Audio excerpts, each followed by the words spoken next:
AC খুলতেই বেরিয়ে এলো 4টি কালনাগিনী। প্রতিটি সাপই প্রায় 2.5 থেকে 3 ফুট পর্যন্ত দীর্ঘ।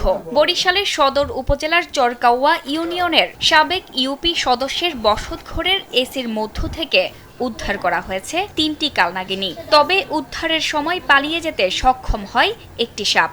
শুক্রবার রাতে এসির নিচের অংশে একটি সাপের লেজ দেখতে পান মজিবুল হক সেন্টু। এরপর পরিবারের সদস্যদের সতর্ক করেন এবং রুমটি বন্ধ করে দেন। পরে জাতীয় জরুরি সেবা 99-এ ফোন করলে খবর পেয়ে শনিবার বিকেলে উদ্ধার অভিযানে নামে এনিমেল লাভার্স অব পটুয়াখালী। সংগঠনটির পরিচালক আসাদুল্লাহ হাসান মুসার নেতৃত্বে প্রায় 2.5 ঘন্টার অভিযানে 2.5 থেকে 3 ফুট দৈর্ঘ্যের 3টি কালনাগিনী সাপ জীবিত উদ্ধার করা হয়। তবে এসির আউটডোর ইউনিটে থাকা আরও একটি সাপ উদ্ধার করা সম্ভব হয়নি। এই সাপ বাংলাদেশে কালনাগিনী, উড়ন্ত সাপ বা স্বর্ণলতা সাপ নামে পরিচিত। জীবন অবাক না করলে কে করবে? 28% মিল্ক ফ্যাটের অবাক করার সাথে ফ্রেশ মিল্ক পাউডার। জীবন অবাক করুক প্রতিদিন। এরা মূলত বৃক্ষবাসী।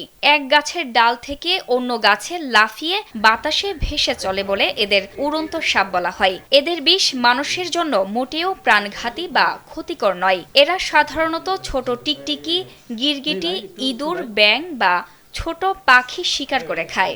উদ্ধার হওয়া কালনাগিনী সাপগুলো বন বিভাগের কাছে হস্তান্তরের প্রক্রিয়া চলছে।